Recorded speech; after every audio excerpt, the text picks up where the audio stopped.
قل هذه سبيلي أدعو إلى الله على بصيرة أنا ومن اتبعني وسبحان الله وما أنا من المشركين۔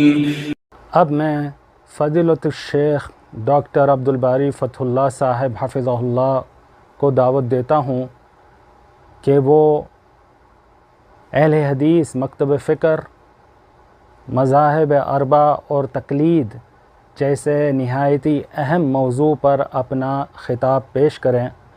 فضیلۃ الشیخ ڈاکٹر عبدالباری فتح اللہ حفظہ اللہ کی ولادت تقریباً 70 سال پہلے گاؤں دریاباد، ضلع صنعت کبیر نگر، صوبہ اتر پردیش، ہندوستان میں ہوئی۔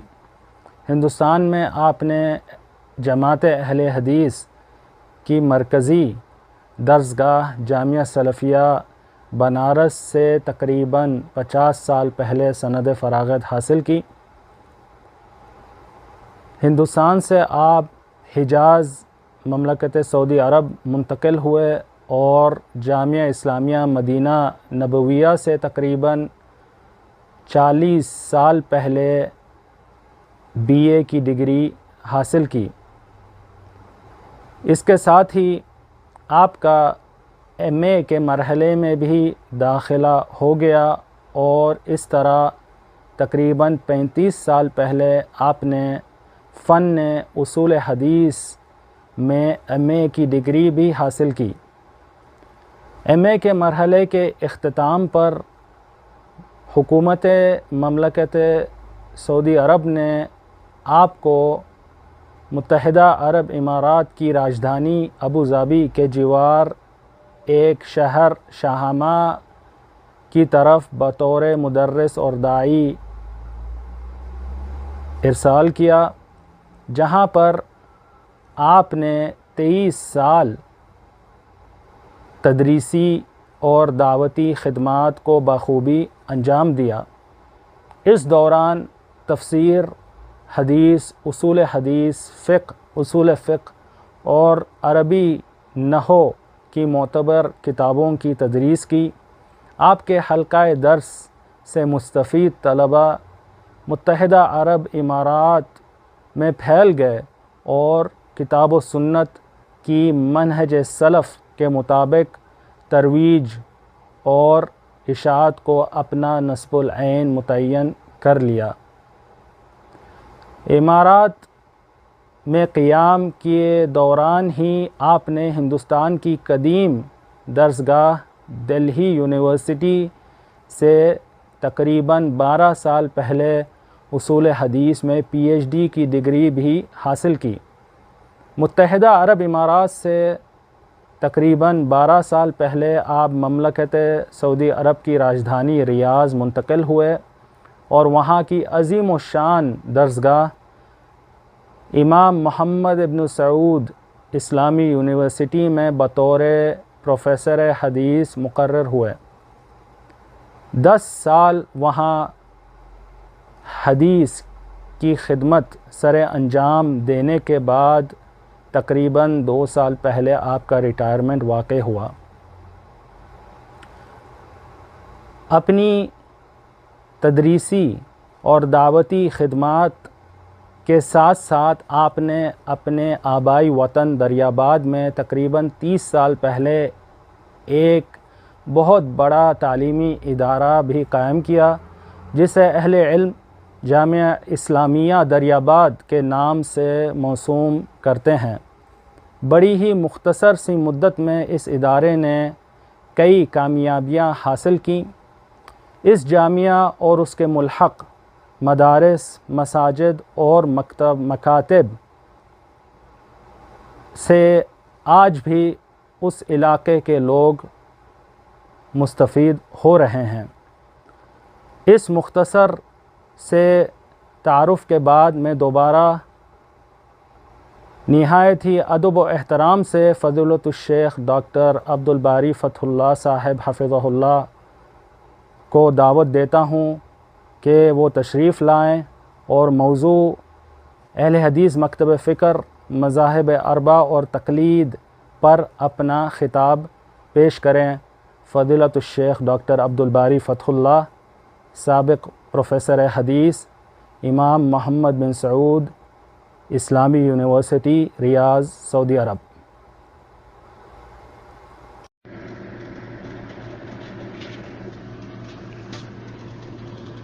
السلام علیکم ورحمۃ اللہ وبرکاتہ۔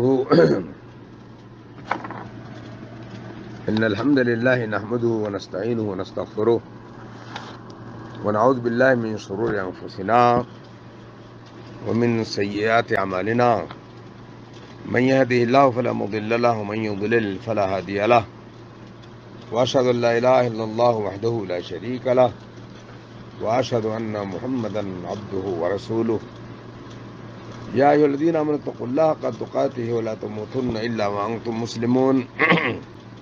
یا ایھا الناس اتقوا ربکم الذی خلقکم من نفس واحدہ وخلق منها زوجها وبث منهما رجالا كثيرا ونساء واتقوا الله الذي تساءلون به والارحام ان الله كان عليكم رقيبا۔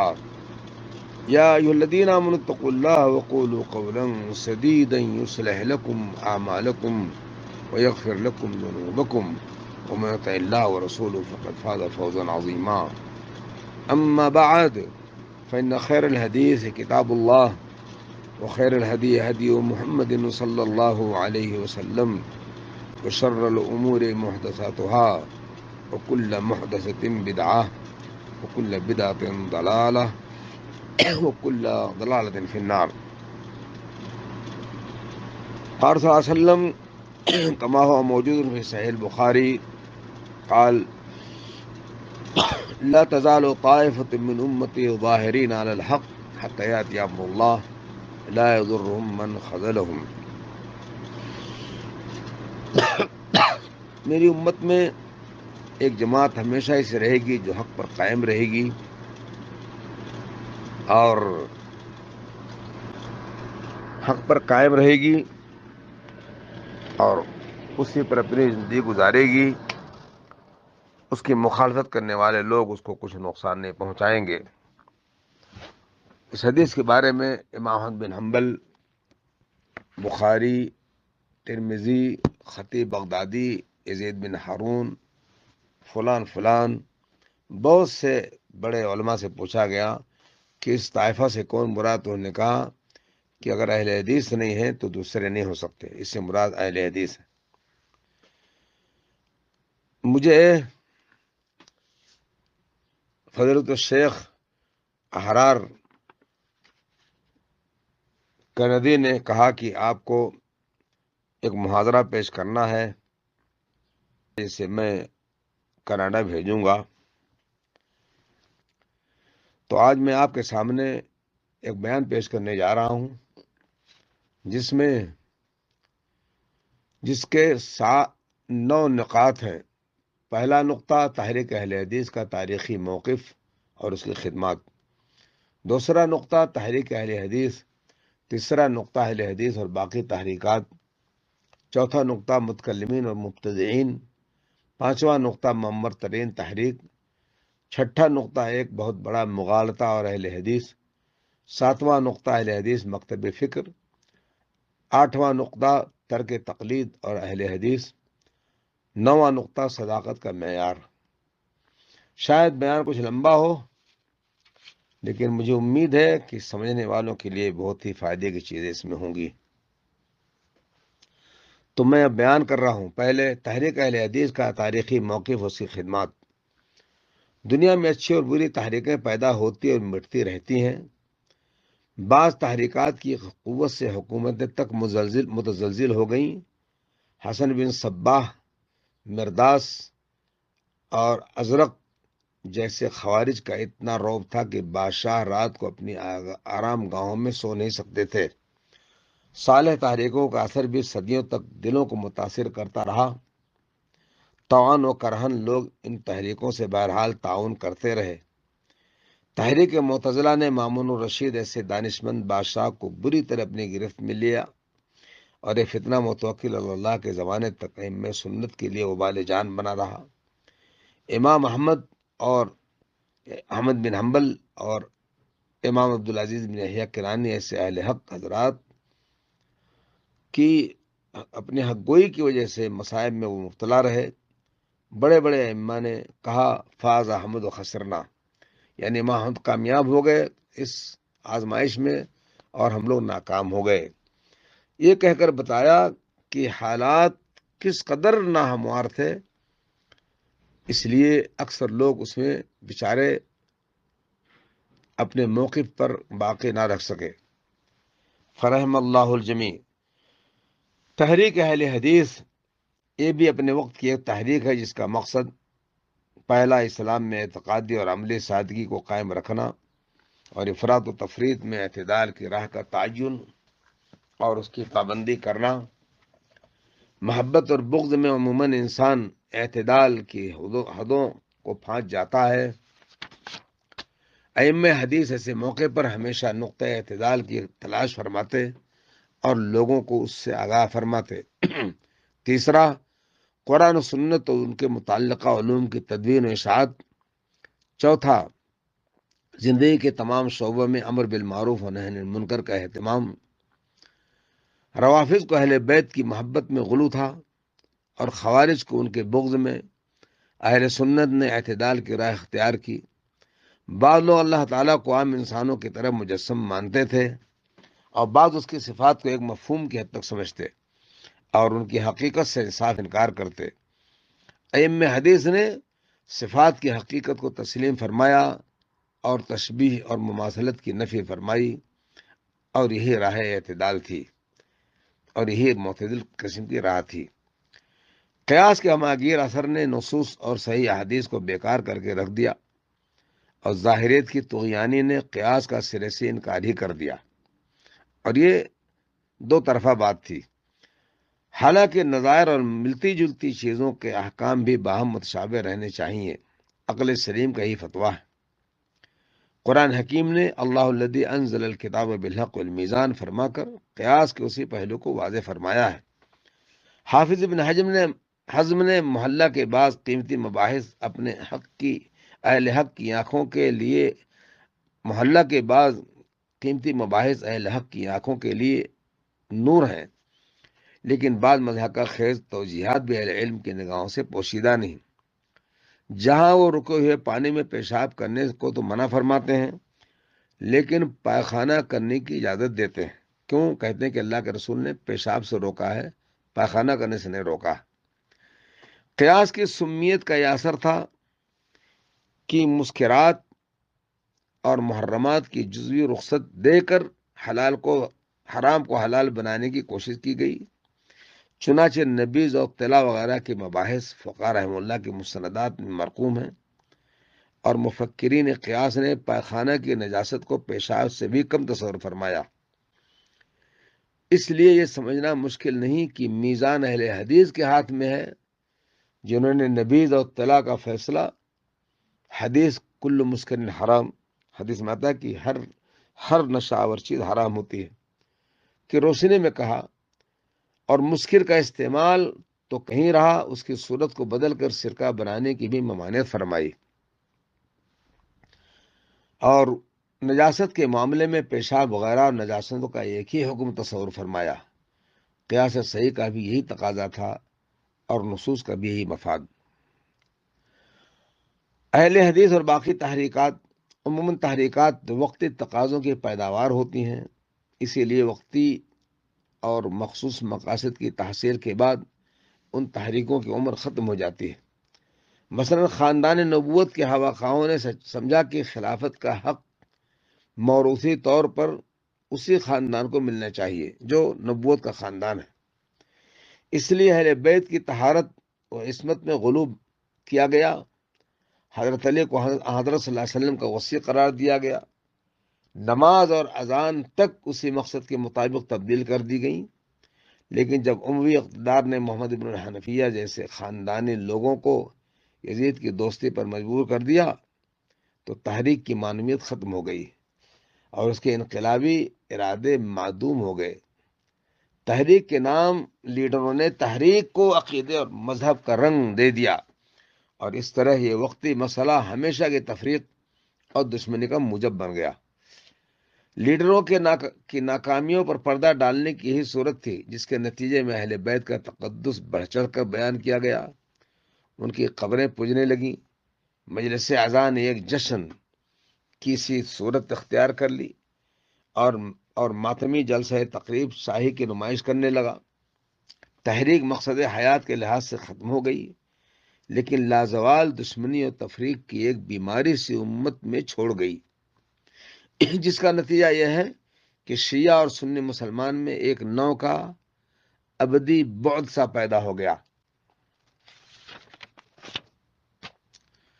خوارج نے اس غلو کو توڑنا چاہا۔ ان کا مقصد یہ تھا کہ اہل بیت بشری تقاضوں سے بالا نہیں، نہ وہ معصوم و بے گناہ ہیں اور نہ غلطیوں سے محفوظ ہیں، بلکہ فی الواقع ان سے غلطیاں سرزد ہوئیں۔ اس اظہار بیان نے غلو کی صورت اختیار کی اور اہل بیت کی تکفیر تک کی نوبت پہنچ گئی۔ اہل بیت کے اقتدار کے خاتمے کے ساتھ خوارج کی تحریک کی عملی حیثیت بھی ختم ہو گئی۔ تحریک کے نام لیڈروں نے اسے بھی مذہب اور فلسفے کا رنگ دے کر ایک جدید مذہب کی بنیاد رکھ دی جس کا اسلام سے بہت کم تعلق ہے۔ متکلمین اور مبتدعین، اسی طرح بعض عقل پرست حضرات نے اسلام کو اصطلاحی عقل اور عرفانی فلسفے کے ساتھ آمیز کرنے کی کوشش کی، جس کے نتیجے میں اعتزال اور جہمیت پیدا ہوئی۔ خلق قرآن اور صفت باری کی عینیت و غیریت کے بے ضرورت مباحث پیدا ہو گئے۔ اسلام کو عقل کی روشنی میں سمجھنے کی بجائے اسلام کے بعض اساسی اور بنیادی مسائل کا انکار کیا جانے لگا۔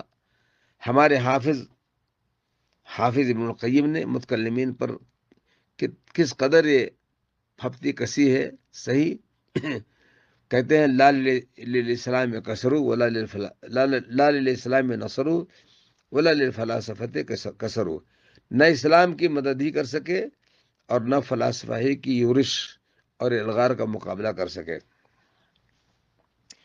آخر علماء اسلام و ائمہ حدیث نے جب یونانی فلسفے کا تار پود بکھیر کر رکھ دیا اور یونانی فلسفے کے وکیل مقدمہ ہار گئے اور ائمہ سنت نے مدافعت کے بجائے فلسفہ پر براہ راست حملے شروع کیے، تو اعتزال و جہمیت ایسی تحریکوں اور متکلمین کی مشگافیاں ہی ختم ہو گئیں، اور یہ تحریک بھی صرف کتابوں کے اوراق کی زینت بن کر رہ گئی۔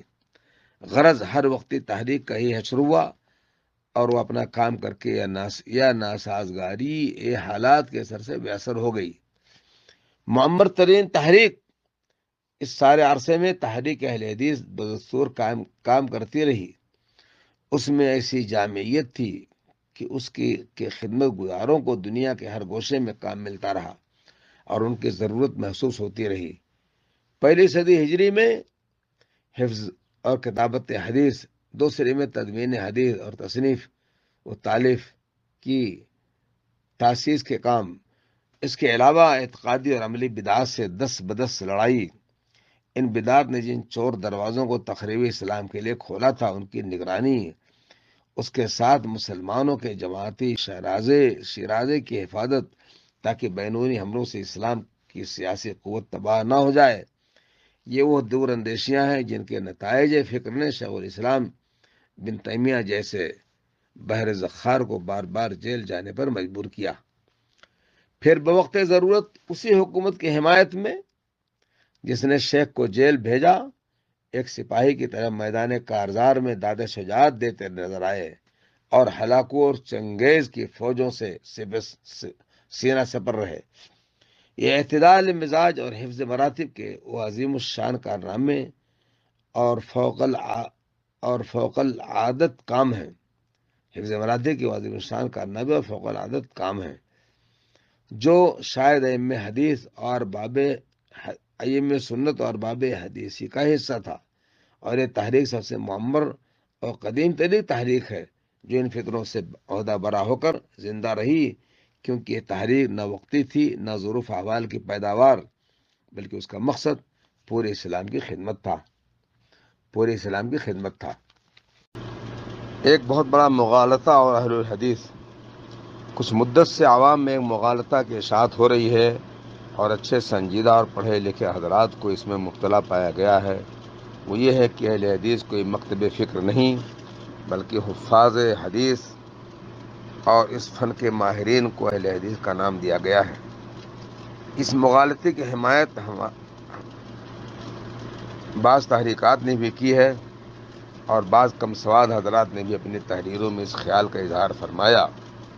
اس کے دو ہی سبب ہیں، قلت مطالعہ یا پھر تعصب کے ساتھ سیاہ دلی۔ اس میں کچھ شک نہیں کہ فن حدیث اور اس کے حفظ و ضبط کا دل پسند مشغلہ مذاہب اربعہ میں بھی رہا ہے، اور ان مکاتب فقہ کے علماء فن حدیث اور اس کے خوادم فن رجال اصول حدیث وغیرہ کی خدمت کی ہے، لیکن یہ حضرات اس خدمت کے باوجود فہم حدیث کے معاملے میں اپنے پیشرو امام ہی کے انداز سے سوچتے ہیں، جیسے حافظ طحاوی، علامہ ترکمانی، حافظ بیہقی، حافظ بدر الدین عینی، حافظ ابن حجر عسقلانی۔ یہ حضرات حدیث کی بہترین خدمت کے باوجود طریق فکر کے لحاظ سے یا حنفی ہیں یا شافعی۔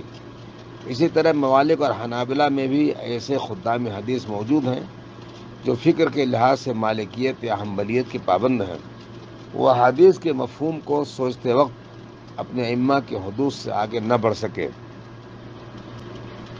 بلکہ ان کے تحقیقی ارشادات پر غور فرمائیے تو اپنے مخالفین کے خلاف بعض اوقات خاصا تشدد نظر آئے گا۔ اس کے باوجود وہ حدیث کے خادم ہیں، اہل حدیث مکتب فکر۔ لیکن اہل حدیث مکتب فکر اس سے بالکل مختلف ہے۔ یہ وہ جماعت ہے جو اپنے افکار میں ان شخصی پابندیوں سے آزاد ہے۔ وہ مجتہد ہو یا نہ ہو، لیکن وہ شخصی اجتہادات کے پابند نہیں، بلکہ ان بزرگوں کے لیے مواد اور دلائل فراہم فرماتے ہیں۔ خود بھی پیش آمدہ مسائل پر کتاب اللہ اور سنت اور ائمہ سلف کی ارشادات کی روشنی میں غور فرماتے ہیں۔ ائمہ اربعہ کے اجتہادات سے موافقت ہو یا مخالفت، اس کے لیے وہ چندہ فکر مند نہیں ہوتے، بلکہ ان کی نظر مصالح پر ہوتی ہے۔ شاہ ولی اللہ صاحب نے حجت اللہ البالغہ میں ایک باب کا عنوان ہی رکھا ہے، باب الفرق بین اہل الحدیث و اہل الرائے۔ عنوان سے ظاہر ہے کہ یہاں دو مکتب فکر کا تذکرہ ہوگا۔ پھر شاہ صاحب نے اہل حدیث کے چند اصول ذکر فرمانے کے بعد لکھا، اگر سابقہ اصولوں کے مطابق مسئلہ طے نہ ہو سکے تو کتاب و سنت کی ارشادات اور اقتضاءات کو دیکھتے اور پیش آمدہ مسئلہ کے نظائر اور ان کے حکم پر غور کرتے ہیں اور جواب تلاش کرتے ہیں۔ جب وہ نظائر صراحتاً متقارب ہوں تو اصول فقہ کے قواعد کی چندہ ملحوظ نہیں رکھتے، بلکہ قلبی سکون اور طمانینت کو ملحوظ رکھتے ہیں۔ جیسے تواتر میں اصل چیز عدد روات نہیں، بلکہ اصل چیز یقین اور اطمینان ہے۔ شیخ شاہ ولی اللہ محدث دہلوی کے اس اقتباس سے ظاہر ہے کہ اہل حدیث محض فن کے حفاظ کا نام نہیں، بلکہ ان کے نزدیک فہم و استدلال کے لیے کچھ اصول ہیں جو کتاب و سنت ہی سے ماخوذ ہیں۔ وہ تقلیدی نہیں، بلکہ ان میں یقین اور اطمینان حاصل ہوتا ہے۔ پھر شاہ صاحب نے جلد 1 صفحہ 129 میں فرمایا، میں نے سنا ہے کہ گروہ صرف دو ہیں، اہل ظاہر اور اہل رائے، تیسرا کوئی گروہ نہیں۔ جو بھی قیاس کرے اور استنباط کرے وہ اہل الرائے ہے، یہ قطعاً غلط ہے، اور رائے سے مراد عقل اور فہم نہیں، کیونکہ اس کے سوا تو اہل علم کے لیے کوئی چارہ ہی نہیں، اور نہ ہی اس سے وہ رائے مراد ہے جس کا کتاب و سنت سے کوئی تعلق ہی نہ ہو، کیونکہ یہ تو کوئی مسلمان پسند ہی نہیں کر سکتا، اور نہ ہی رائے استنباط اور قیاس پر قدرت کا نام ہے، کیونکہ امام احمد و اسحاق بلکہ امام شافعی قیاس و استنباط فرماتے ہیں، لیکن بالاتفاق اہل الرائے نہیں ہیں، بلکہ اہل الرائے سے مراد دو حضرات ہیں جو اجماعی اور جمہور ائمہ میں متفقہ مسائل کے علاوہ متقدمین سے کسی متعین بزرگ کے اصولوں پر استنباط اور تخریج فرماتے ہیں، اور نظائر کو نظائر پر محمول فرماتے ہیں، اور معینہ اصولوں کی طرف رجوع فرماتے ہیں، اور اس کے لیے احادیث و آثار کے تتبع کا تکلف نہیں فرماتے۔ اور ظاہری علماء حافظ ابن حزم اور داؤد ظاہری حضرات قیاس اور آثار دونوں کو حجت نہیں سمجھتے۔ محققین اہل سنت اہل الرائے اور اہل الظاہر کے بین یعنی درمیان میں ہیں۔ شاہ صاحب کے اس ارشاد سے مندرجہ ذیل نتائج اخذ کیے جا سکتے ہیں۔ پہلا نتیجہ، اہل حدیث صرف اہل فن نہیں بلکہ ایک مکتب فکر ہے۔ فقہائے کوفہ کے علاوہ باقی ائمہ اجتہاد اہل حدیث سے ہی تعلق رکھتے ہیں۔ ان کے اتباع اور مقلدین گو اہل حدیث نہ کہلا سکے، کیونکہ مقلد اہل حدیث ہو ہی نہیں سکتا۔ اہل حدیث قیاس جلی اور نظائر کے حکم کو مانتے ہیں اور اجتہاد و استنباط کے قائل ہیں۔ نمبر 4، اہل حدیث اور اہل ظاہر دو مختلف مکتب فکر ہیں اور اہل الرائے ان دونوں سے الگ ہیں۔ اہل حدیث کتاب و سنت کے علاوہ صحابہ اور سلف کے ارشادات کو اصل سمجھتے ہیں اور اس پر اپنے فہم و استنباط کی بنیاد رکھتے ہیں۔ اہل الرائے مسائل کے استنباط میں مخصوص اہل علم کے اصولوں کو پیش نظر رکھتے ہیں، کتاب و سنت ان کے پیش نظر نہیں ہوتے۔ اہل حدیث 7واں نمبر، اہل حدیث مکتب فکر اہل الرائے اہل الظاہر کے علاوہ ہے۔ شاہ ولی اللہ صاحب نے اس قسم کی تصریحات حجت اللہ البالغہ کے علاوہ تفہیمات اور انصاف اور عقد الجید وغیرہ میں بھی فرمائی ہے۔ شاہ عبدالعزیز صاحب نے فتاوی عزیزیہ تفسیر فتح العزیز میں اسی موضوع پر بہت کچھ لکھا ہے۔ صراط مستقیم میں حضرت سید احمد شہید نے بھی جمود اور مروجہ تقلید کے متعلق کافی وضاحت فرمائی ہے۔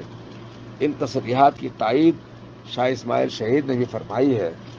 علامہ شوکانی نے القول المفید میں بقدر ضرورت تفصیل کے ساتھ ائمہ حدیث کے مسلک کی وضاحت فرمائی ہے۔ ایقاظ و ہمم اولی الابصار میں امام یحییٰ فلانی نے بھی محدثین کے مسلک کی تائید فرمائی ہے۔ ابن عبد البر نے جامع بیان العلم و فضلہ میں اہل الرائے اہل الحدیث کا تذکرہ فرمایا ہے اور مسلک اہل حدیث کو راجح اور صحیح تصور کیا ہے۔ ان تصریحات کے لیے وقت اور کسی دوسری صحبت کی ضرورت ہے۔ حقیقت پسند آدمی ان تصریحات کا مطالعہ کرے تو اسے یقین ہوگا کہ اہل حدیث محض حفاظ حدیث کا نام نہیں بلکہ ان حضرات کا طریقہ فکر ہے جس پر تفقہ اور اجتہاد کی بنیاد کتاب و سنت اور سلف امت کے ارشادات پر رکھی گئی ہے۔ تقریر شخصی اور جمود کے لیے اس مسلک میں کوئی کام نہیں۔ شہرستانی جن کی وفات 548 میں ہے، دور جمود کے آغاز سے بہت قریب ہیں۔ فرق اور مذاہب کے اجتماع اور افتراق پر ان کی نظر غیر وسیع ہے۔ ان کی کتاب الملل النحل اس موضوع کی مستند دستاویز شمار کی جاتی ہے۔ ان کی تصریحات سے بھی ظاہر ہوتا ہے کہ اہل حدیث مکتب فکر ہے جس سے فقہی مکاتب میں سب سے زیادہ اہمیت حاصل ہے۔ یہ محض حدیث کی خدمت کا نام نہیں۔ چنانچہ شہرستانی فرماتے ہیں، میں ان کی عربی عبارت نہیں پڑھنا چاہتا کیونکہ ہو سکتا ہے مخاطب نہ سمجھ سکے، جس کا ترجمہ یہ ہے۔ وہ فرماتے ہیں میں مجتہدین کی دو ہی قسمیں ہیں، اصحاب الحدیث اور اصحاب الرائے۔ اصحاب الحدیث کا مسکن میں حجاز ہے، امام مالک اور ان کے تلامذہ، امام شافعی ان کے شاگرد، سفیان ثوری اور ان کے رفقا، امام احمد کے ساتھی، امام ابو داؤد، ظاہری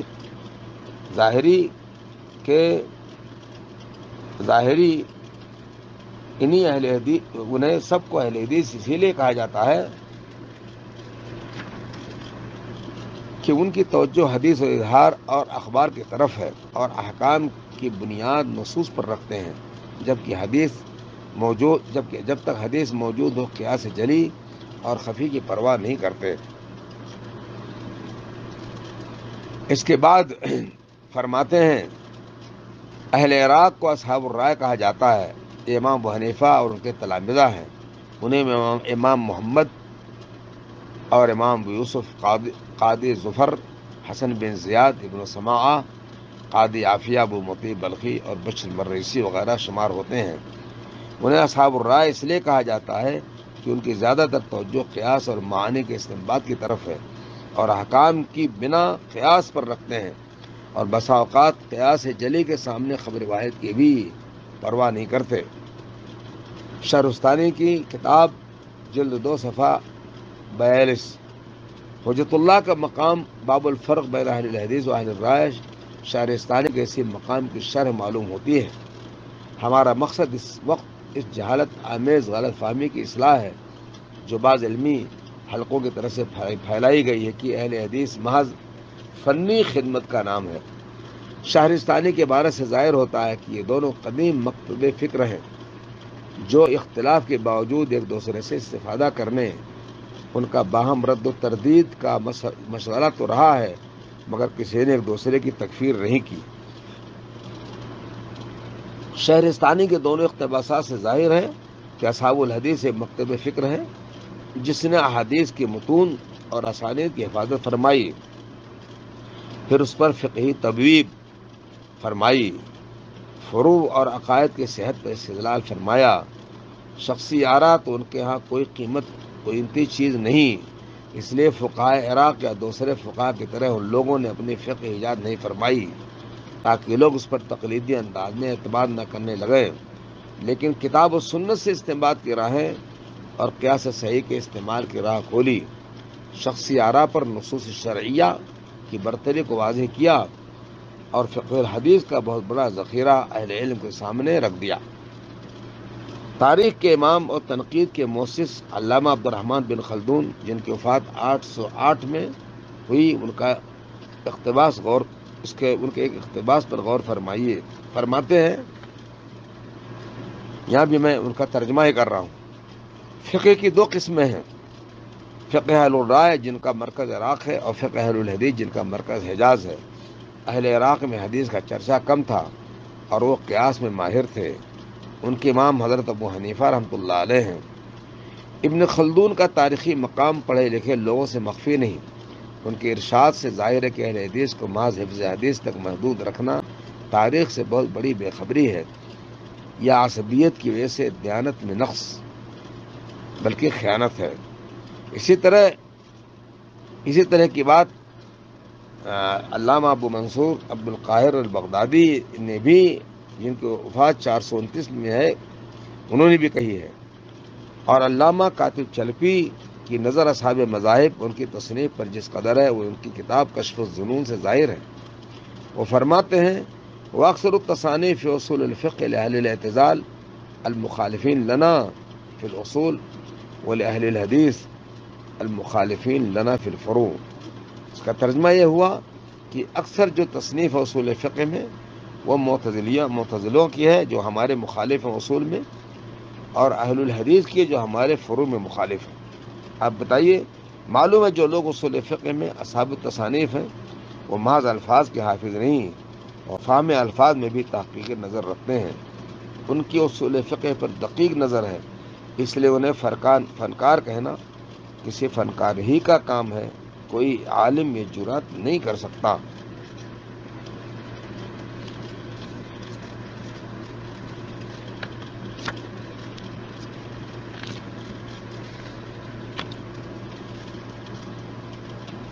ترک تقلید و اہل حدیث، مدت سے دونوں لفظ عوام کی زبان پر استعمال ہو رہا ہے اور انہیں عموماً مرادف سمجھا جاتا ہے۔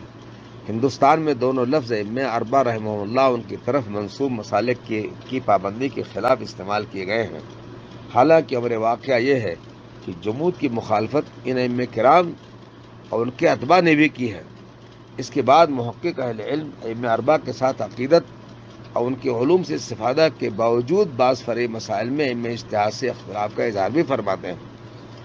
امام ابو جعفر طحاوی جن کا انتقال 321 میں، امام ابو ابراہیم اسماعیل بن یحییٰ المزنی 262، شیخ الاسلام محمد بن قدامہ الحنبلی 607، حافظ ابن تیمیہ 728 وغیرہ ائمہ اربعہ سے بعض کی طرف انتساب کے باوجود ان سے اختلاف فرماتے ہیں، اور اس سے ان بزرگوں اور ان کے متوسلین میں کوئی ذہنی تقدر نہیں پیدا ہوتا، نہ ان کے علم اور دین میں کوئی حرف آتا ہے۔ علامہ ابو زید عبید اللہ بن عمر بن عیسیٰ دبوسی جن کا انتقال 430 ہجری میں ہوا، اپنی کتاب تاسیس النظر میں لکھا، حضرات ائمہ اجتہاد رحمہ اللہ کے اختلافات کی متعدد صورتیں ہیں۔ پہلی صورت حضرت امام ابو حنیفہ اور صاحبین میں اختلاف، دوسری حضرت امام ابو حنیفہ، امام ابو یوسف اور امام محمد میں اختلاف، تیسری امام صاحب، امام محمد اور امام ابو یوسف میں اختلاف، چوتھی امام ابو یوسف اور امام محمد میں اختلاف، پانچویں امام ابو یوسف، امام محمد، حسن بن زیاد، امام ظفر میں اختلاف، چھٹی احناف اور امام مالک میں اختلاف، ساتویں احناف اور امام ابن ابی لیلہ میں اختلاف، آٹھویں احناف اور امام شافعی میں اختلاف۔ علامہ دبوسی نے ان اصول کا بھی ذکر فرمایا، جس سے ظاہر ہوتا ہے کہ مجتہدین میں باہم اصولی اختلاف تھے۔ پھر ایک خیال کہ امام شافعی، امام ابو حنیفہ، امام احمد، امام مالک وغیرہ میں تو اصولی اختلاف ہے، لیکن ان کے تلامذہ میں اصولی اختلاف نہیں۔ یہ سطحی معلوم ہوتا ہے، کسی تحقیق پر مبنی نہیں، بلکہ محض خوش فہمی اور لا علمی پر مبنی ہے۔ واقعہ یہ ہے کہ تلامذہ اپنے اساتذہ سے اسی طرح اختلاف فرماتے ہیں جس طرح اساتذہ میں باہم اختلاف موجود تھا۔ حضرات ائمہ، ان کے تلامذہ کے اختلافات بھی اسی طرح اصولی ہیں، جیسے خود ائمہ مجتہدین میں کمی بیشی ہو سکتی ہے، نوعیت میں فرق نہیں۔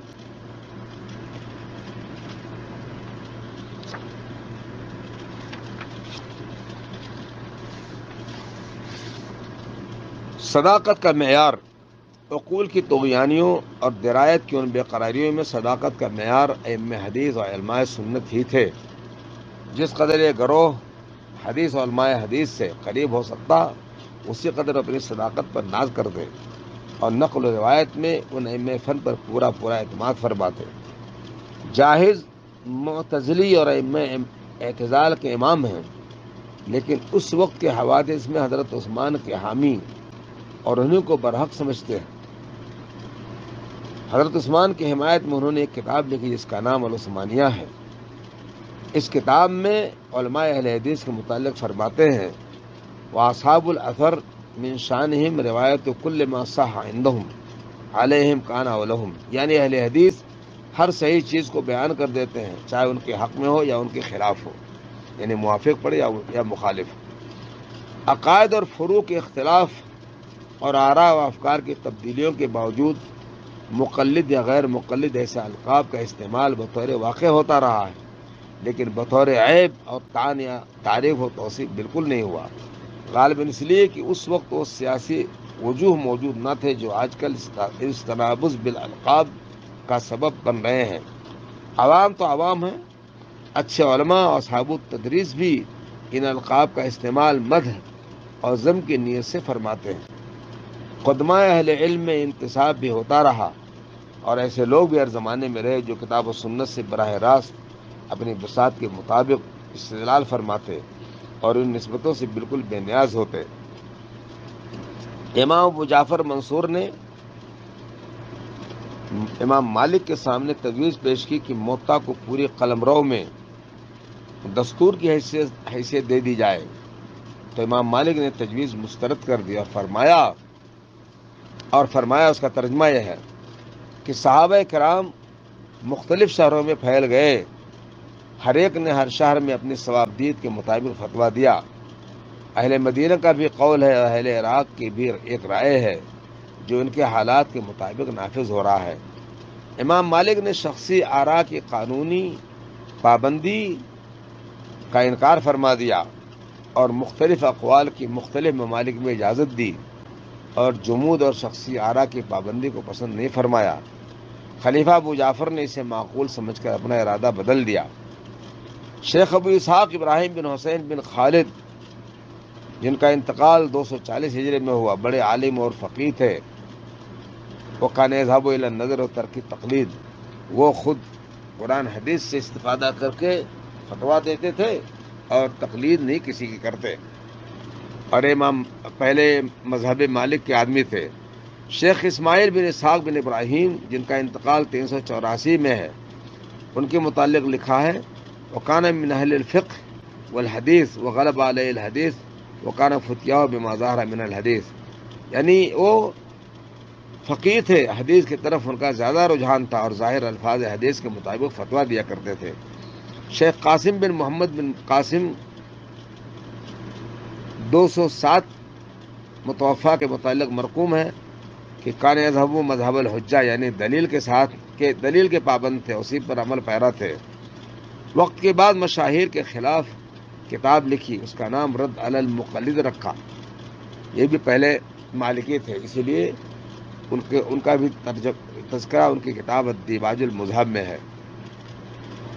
ابو عبداللہ محمد بن بشکوال پہلے شافعی تھے، پھر اسے ترک کر دیا۔ ان کے متعلق مشہور ہے کہ ان کے کچھ تفردات ہیں جن میں اپنے ہم وطن علماء کے خلاف فتویٰ دیتے تھے۔